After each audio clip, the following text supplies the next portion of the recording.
My name's Jack, and I'm 45. For the past 20 years, I've been married to Emily, who's 42. On the surface, we had what most people would call a good marriage. I'd even say it was perfect at times. We met when I was 25, fresh out of college and hungry to make my mark on the world. She was 22, effortlessly beautiful, with a laugh that could light up a room. We built a life that others envied. Cozy house in the suburbs, 2 dogs, and a tradition of Friday night takeout paired with bad reality TV. I had a stable job as a project manager, and Emily pursued her passion for photography, albeit in a way that felt more like a hobby than a career. I didn't mind. I liked being her rock. But here's the thing about perfection. It hides cracks, and ours had started to show. For years, I chalked up Emily's occasional restlessness to her creative spirit. She was always chasing something, a new lens, a project, a workshop across the country. I admired her passion, even if it sometimes left me feeling like an afterthought. Then, about a year ago, the energy in our house shifted. Emily started paying more attention to her phone than to me. She'd smile at her screen like a teenager with a crush, but when I asked what was so funny, she'd shrug it off. Just a meme, she'd say, or work stuff, you wouldn't get it. She began staying out later than usual, claiming she was meeting new photography clients or attending networking events. At first, I didn't think much of it. Emily's always been a social butterfly.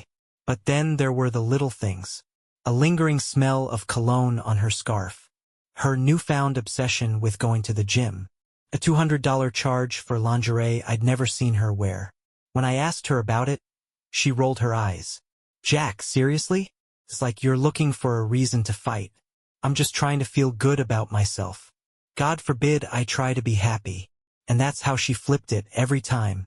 She made me feel like I was crazy for noticing the shifts, the lies thinly disguised as half-truths. Still, I let it slide because, for better or worse, I loved her. But love isn't blind, not really. The cracks were there, and I could feel myself slipping into them. It was a Wednesday night when the first real piece of the puzzle fell into my lap. Emily had gone out to meet a client again, leaving me at home with Netflix and a lukewarm beer. I told myself I wasn't going to obsess over where she was.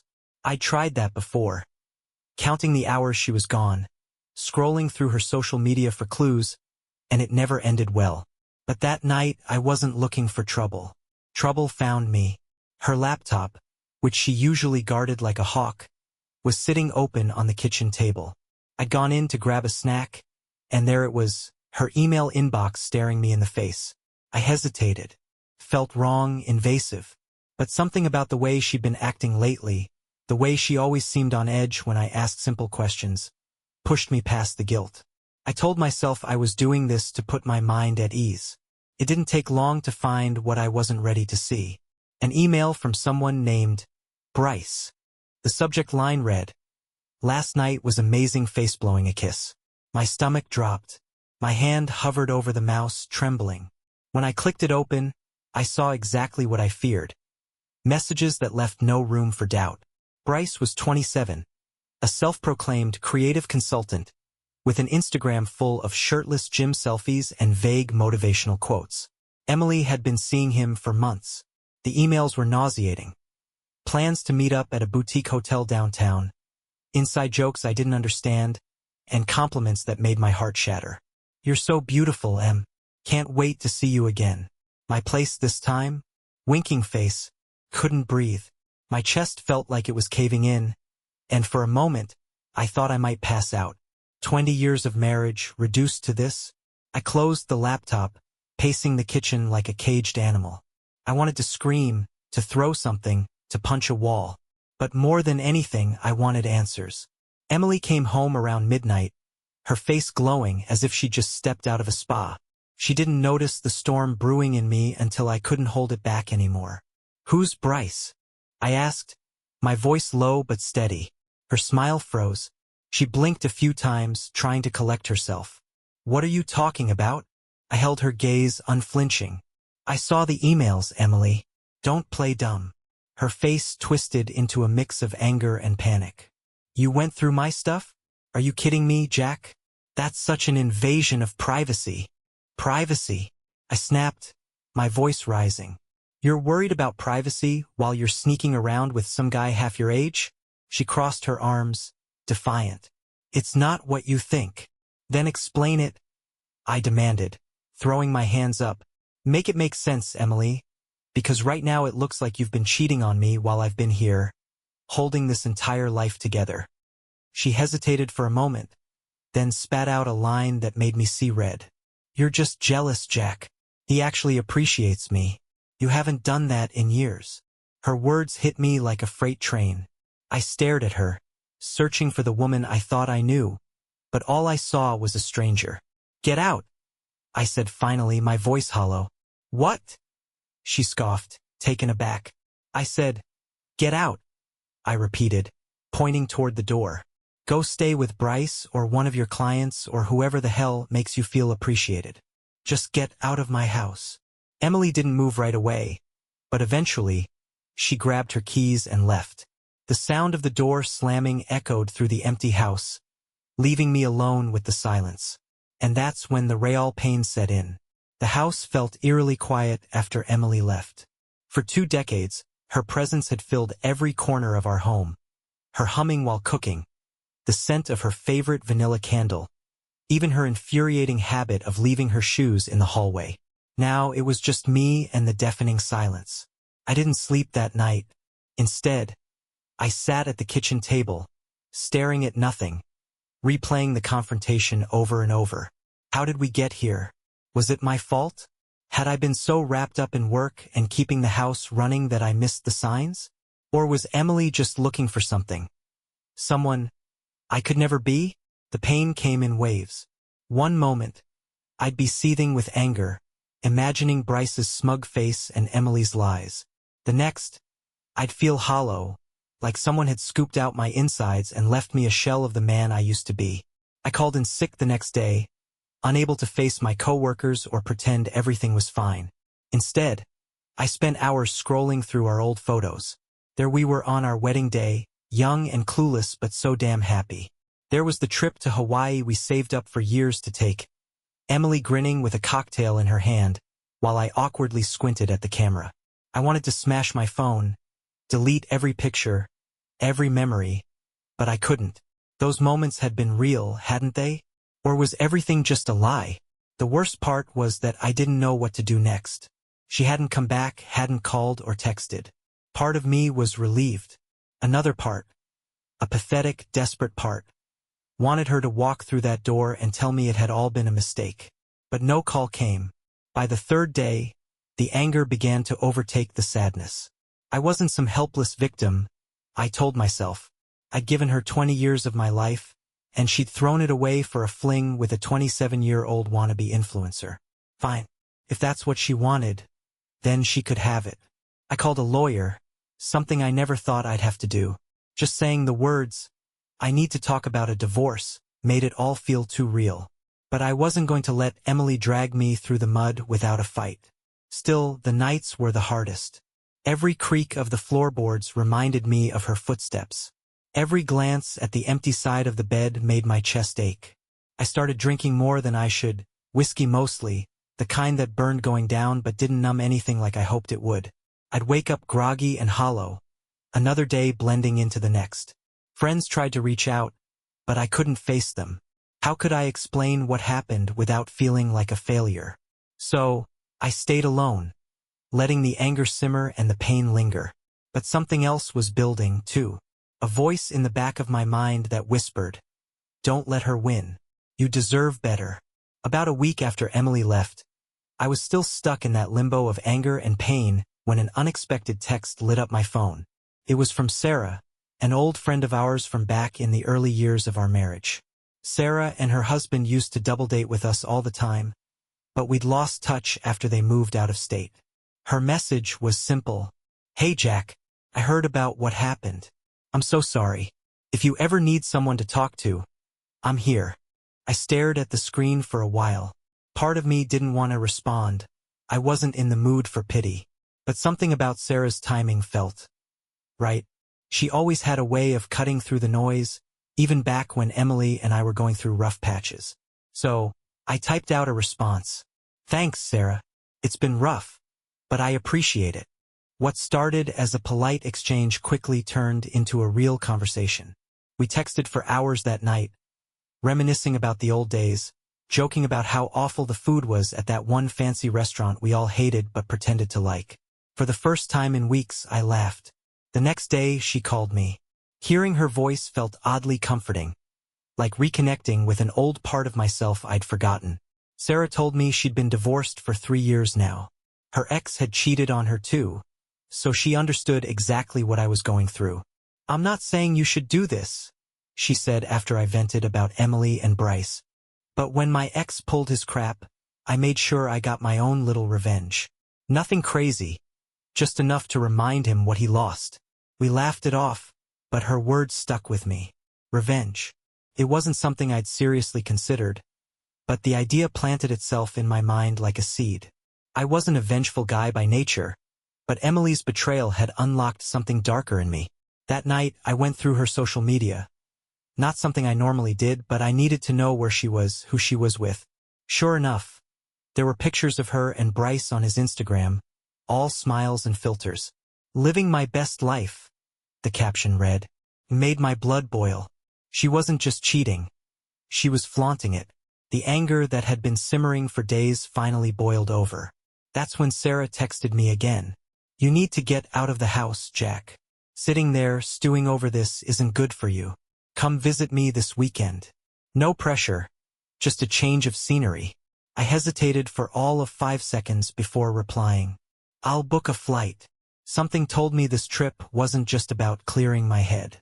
There was an opportunity here, a chance to rewrite the narrative Emily had forced on me. I arrived at Sarah's place on a Friday evening, feeling a mix of exhaustion and anticipation.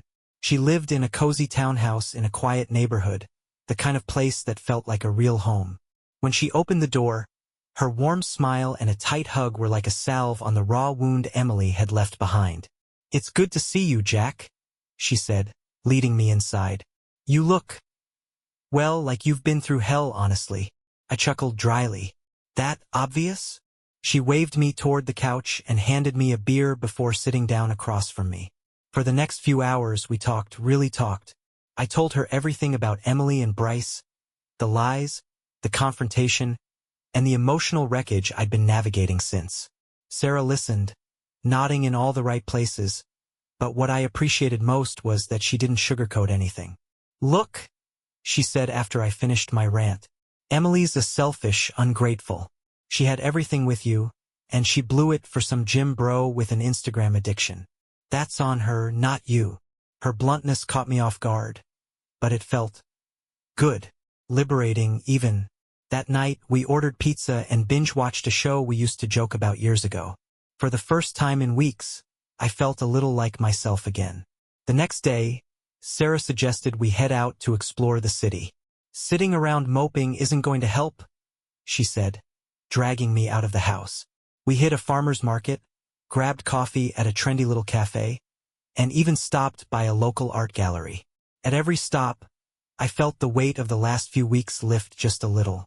Sarah had a way of making me forget about the mess my life had become, if only for a moment. It wasn't until dinner that the dynamic between us shifted. We'd gone to a cozy Italian place, the kind with dim lighting and candles on every table. As the wine flowed, so did the conversation. We laughed about old memories, joked about our terrible exes, and somewhere along the way, the air between us changed. I caught Sarah looking at me a little longer than usual, her smile lingering. And when our hands brushed as she reached for her glass, neither of us pulled away. "Jack," she said softly, her voice carrying a weight I hadn't heard before. "You know, I always thought Emily didn't deserve you. And now, I know she didn't." The words hung between us, heavy with unspoken meaning. I wasn't sure if it was the wine, the setting, or the fact that I'd been craving connection after weeks of feeling abandoned. But in that moment, I leaned in. So did she. The kiss was tentative at first, but it quickly deepened. It felt like coming up for air after drowning, a rush of something I hadn't felt in years. For the first time since Emily's betrayal, I felt wanted, seen, and alive. We didn't talk about it much afterward. Back at her place, things escalated naturally. as if it was the most inevitable thing in the world. And when I woke up the next morning, lying next to Sarah, I didn't feel regret. I felt vindicated. Emily had destroyed our marriage, but I wasn't going to let her destroy me. Flying home on Sunday evening, I felt different, lighter, stronger. I couldn't deny that spending the weekend with Sarah had been a turning point. For the first time in weeks, I didn't feel like a broken man. I felt like a man with choices, with power. When I walked into the house, the familiar scent of Emily's vanilla candles hit me. She was there, sitting at the kitchen table, scrolling through her phone like nothing had happened. My stomach tightened, but I wasn't about to let her dictate how this went down. "Oh, you're back," she said casually, barely looking up. "Had a nice little trip?" The smugness in her voice made my blood boil, but I forced myself to stay calm. "Yeah, it was great, actually." Sarah says hi. That got her attention. Her eyes shot up, narrowing. "Sarah?" "As in Sarah and Mike." "Mike's not in the picture anymore," I said, leaning against the counter. "We caught up. Had a lot to talk about." Her expression shifted, just slightly. "I see. Do you?" I shot back, letting the words hang in the air. She blinked, clearly caught off guard by my tone. For the first time in years, I saw a flicker of uncertainty in Emily's eyes, and damn, it felt good. "Look, Jack," she started, her voice suddenly softer, almost pleading. "I've been thinking a lot, and I realize I might have made some mistakes." "Mistakes?" I repeated, raising an eyebrow. "That's an interesting way to describe months of sneaking around with Bryce." She sighed dramatically, like this was all some big inconvenience for her. "It wasn't like that. You don't understand how lonely I've been. You're always so busy with work, and I needed someone who made me feel alive." Her words were like a match to dry tinder. I felt the anger flare up, hot and consuming. "Don't you dare put this on me," I snapped. "I gave you everything, Emily. 20 years of loyalty, of love, and this is how you repay me? By running around with some kid who probably still needs his mom to do his laundry." "Jack, please," she said, her voice breaking. For a split second, she looked vulnerable. But I wasn't falling for it. Not this time. "Save it," I said, cutting her off. "You know, while you were out with Bryce, I had some time to reflect. And you know what I realized? You don't deserve me. You never did." Her face hardened. "Oh, so now you're the victim? Let's not pretend you're perfect, Jack. You were emotionally checked out for years." I laughed bitterly. "Right? I was so checked out that I kept this house running, supported your so-called photography career, and never once questioned your constant networking nights. But sure, blame me. That's easier than admitting you're a liar and a cheater." Her jaw clenched, and for a moment, I thought she might throw something at me. Instead, she stood up, grabbing her purse. "Fine. If that's how you feel, maybe we should just end this." "That's the first thing you've said all night that makes sense," I said coldly. She stopped at the door, turning back to face me. "You'll regret this, Jack. Mark my words." "Funny," I said, meeting her gaze. "That's exactly what I was going to say to you." She left without another word, slamming the door behind her. And just like that, the chapter of Emily and me was closed. I stood there in the silence, the weight of the moment sinking in. But this time, the silence didn't feel empty. Felt peaceful. For the first time in years, I wasn't walking on eggshells or drowning in doubt. Emily was right about one thing, though. I did feel alive, just not in the way she expected. The days after Emily left were strange. The house felt different, emptier, sure, but not in the same haunting way as before. This time, the silence felt like a blank canvas, not a reminder of what I'd lost. I dove headfirst into fixing things, both literally and metaphorically. I cleaned out the house, throwing away Emily's leftover junk and redecorating the living room.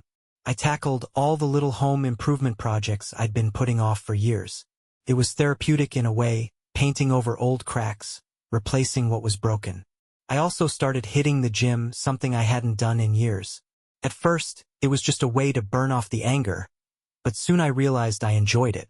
Each lift, Each run on the treadmill felt like I was shedding the weight of the past. And when I looked in the mirror, I saw a man I hadn't seen in a long time. Someone confident, someone capable. Meanwhile, Sarah and I stayed in touch. At first, our conversations were casual, mostly updates about how I was holding up. But soon, they became something more. She'd call to check in, and we'd end up talking for hours about everything. Our careers, old memories, dreams we'd let go of, and ones we still clung to. One evening, about 2 weeks after Emily walked out, Sarah surprised me with a video call. She looked beautiful, even over a grainy connection, and her easy smile immediately put me at ease. "So," she said, propping her chin on her hand, "how's life in Jack's new world order?" I laughed. "Better than I thought it'd be, honestly. I even started going to the gym again." "Look at you," she teased, raising an eyebrow. "A regular self-improvement montage. Next thing you know, you'll be running marathons." "Don't push your luck," I joked, but her encouragement felt good. As we talked, I realized how easy it was with Sarah, how natural. There was no walking on eggshells, no guessing what she was really thinking.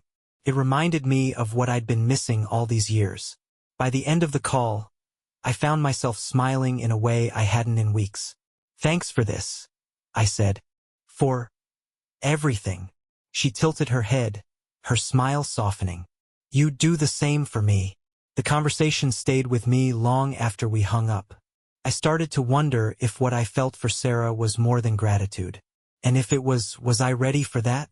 It wasn't long before the universe gave me an answer. A few days later, while I was grocery shopping, I ran into someone I hadn't expected to see. Bryce. He was standing in the produce section, holding an avocado and looking as smug as ever. My heart pounded in my chest. Not with fear, but with a strange mix of anger and amusement. Couldn't resist. I walked up to him, casually grabbing an apple from the nearby stand. "Well, if it isn't Bryce," I said, my voice dripping with sarcasm. He looked up, startled, and then his face morphed into that fake confidence I recognized from his Instagram. "Jack, right? Small world." I smirked. "Yeah, real small. How's Emily?" His confidence faltered for a split second, but he recovered quickly. "She's fine." I couldn't help but laugh. "Sure she is. Just a little tip. She doesn't stay happy for long. You might want to start checking her phone." Bryce didn't say anything, his jaw tightening as I turned and walked away. For the first time, I felt like I had the upper hand, and damn, it felt good. That night, I called Sarah. "You'll never guess who I ran into today," I said, recounting the story. She laughed so hard I thought she might drop her phone. "Jack," she said after catching her breath. "I think you're going to be just fine." And for the first time, I believed her. After that phone call with Sarah, something clicked for me. For weeks, I'd been stuck in this cycle of anger and grief, but slowly, the anger was fading. In its place, there was something unexpected, hope.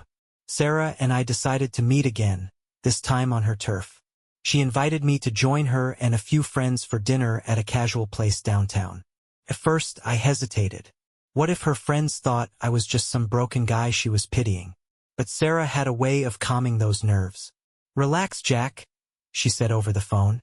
"You'll love them, and they'll love you. Trust me." So, I drove down that Friday evening, my heart pounding like a teenager on a first date. When I arrived at the restaurant, Sarah was already there, standing outside with 2 women and a guy who looked like he could bench press a car. "There he is," Sarah called, her face lighting up when she saw me. Introductions were made, and I immediately felt at ease. Her friends were funny, down-to-earth, and full of stories about Sarah that had me laughing so hard, I almost forgot why I was there in the first place. Halfway through the meal, I caught Sarah looking at me. It wasn't a casual glance. It was one of those lingering looks that made the world around us fade. For the first time in a long time, I didn't feel like a man recovering from betrayal. I felt wanted. Later that night, after her friends had gone home, Sarah and I took a walk through the city. The streets were quiet, the glow of the streetlights casting long shadows. "Thanks for coming tonight," she said, nudging me playfully. "See? I told you they'd love you." I smiled. "They were great." But honestly, I think I had the best company right here. She stopped walking, turning to face me. Jack, I know this has been a rough time for you, and I don't want to push you into anything you're not ready for. But I need to say this. I held my breath, waiting. I like you, she said softly. I always have, even back when we were just friends. And I know this might not be the right time, but I think we could have something amazing if you're willing to give it a chance. Her honesty caught me off guard. I wasn't used to someone being so upfront, so vulnerable. But instead of feeling pressured, I felt relieved. Sarah, I said, stepping closer. This isn't just about timing. You've been there for me when I needed it most, and I don't think that's a coincidence. I'm not perfect, and I've got baggage, but I like you too. A lot. Her smile widened, and before I knew it, we were kissing under the streetlights. It wasn't rushed or fueled by anger like my kiss with Emily had been years ago. This was different, calm, deliberate, and full of possibility. As I drove home that night, I realized something. My story with Emily was over, but my story with Sarah? That was just beginning. For a while, things between Sarah and me were almost easy. She was a breath of fresh air after years of Emily's unpredictability. We kept things simple, dinners, long conversations, and quiet weekends together. Felt good, natural, like I was finally on the path to something real. But of course, life doesn't let you move on without throwing a few curveballs. One Saturday morning, as I was fixing the leaky faucet in the kitchen, my phone buzzed with a text from an unknown number. I wiped my hands on a towel and glanced at the screen. Jack, we need to talk. It's important. Emily. I stared at the message for a long moment, my stomach tightening. What could she possibly want now? For weeks, she'd been radio silent, and I'd assumed she was too busy with Bryce to care about anything else. Against my better judgment, I replied, "What do you want, Emily?" Her response came quickly. "Can we meet? Please, just once. I need to explain." Explain? She'd had plenty of time to explain, and she'd chosen lies every single time. Still, part of me was curious, maybe even a little vindictive. I wanted to hear what kind of excuse she'd conjure up now. I agreed to meet her at a coffee shop in town, keeping it public and neutral. When I walked in, she was already there, sitting at a corner table with sunglasses perched on her head and a latte in hand. She looked different, a little disheveled, less polished than usual. "Jack," she said, standing as I approached. Her smile was hesitant, almost nervous. I sat down, keeping my expression neutral. "What's this about, Emily?" She took a deep breath, fiddling with the edge of her sleeve. "I messed up," she said finally, her voice low. "I know I did. Bryce. It wasn't what I thought it was going to be." I raised an eyebrow. "Shocking." She flinched but pressed on. "He turned out to be, well, let's just say he wasn't the man I thought he was. He's immature, selfish, and God, I can't believe I'm saying this, not even good-looking without a filter." Despite myself, I laughed. A short, bitter sound. "You threw away 20 years for someone you're now calling immature and selfish. That's rich." "I know," she said quickly. "I know I don't deserve forgiveness, but I'm asking for it anyway. Jack, I want to come home." Her words hung in the air, and for a moment, all I could do was stare at her. Was she serious? Did she honestly think she could waltz back into my life like nothing had happened? "No," I said finally, my voice firm. Her eyes widened. "What? Jack, we can fix this. I've realized what I lost, and I want to make it right." "You didn't lose anything, Emily," I said, standing. "You gave it away, and you know what? I've moved on. I'm happy, for the first time in years, and it has nothing to do with you. Go back to Bryce or whoever else you've got lined up, but stay out of my life." I didn't wait for her response. I walked out of the coffee shop, my heart pounding but my head clear. That night, I told Sarah everything. She listened patiently, her hand resting on mine as I recounted the encounter. "You handled it perfectly," she said when I finished. "You stood up for yourself, and that's huge." For the first time in months, I felt proud of myself. I wasn't just surviving anymore. I was thriving. It's strange how life has a way of teaching you things you didn't know you needed to learn. A year ago, I never would have imagined sitting here, writing this with Emily out of my life and Sarah in it. But here I am, and honestly, I'm better for it. After my last encounter with Emily, I finally felt like I'd closed the book on that chapter of my life. There was no lingering doubt, no what if keeping me up at night. She made her choices and I made mine. And for the first time, I wasn't angry anymore. I just felt free. Sarah and I have been together for a few months now, and things feel different, easier. There's no drama, no walking on eggshells. We communicate about everything, even the hard stuff, and it's been a revelation. She supports me in ways I didn't know I needed, and I try to do the same for her. It's not perfect, nothing ever is, but it's real. The other day, while we were cooking dinner, Sarah looked over at me and said, "You seem happy, Jack. Like, really happy." I smiled, stirring the pasta sauce. "I think I am." And I meant it. Looking back, there are a few things I've learned through all of this. Things I wish someone had told me before it all went down. Trust your gut. When something feels off, it probably is. Ignoring the signs won't make them go away. It'll just delay the inevitable. You can't control someone else's choices. Emily's affair wasn't about me. It was about her. No amount of effort on my part could have fixed what she was determined to break. It's okay to let go. Walking away from a 20-year marriage was one of the hardest things I've ever done. But it was also the healthiest. Some things aren't meant to be fixed, and that's okay. Life goes on. It might not feel like it in the moment, but there's always a way forward. And sometimes, the future holds things better than you could have imagined. If you're reading this and going through something similar, know that you're not alone. It's hard, and it hurts like hell, but you'll get through it. And one day, you'll wake up and realize you're not just surviving, you're living. As for me, I'm looking forward to what's next. Sarah and I are planning a weekend road trip soon, just the two of us, and I can't wait. For the first time in a long time, the future feels bright. Thank you for staying with me. This crazy journey is finally over and I'm ready for what's next. Subscribe to the channel so you don't miss any more interesting stories. And leave a comment with what you would do in this situation.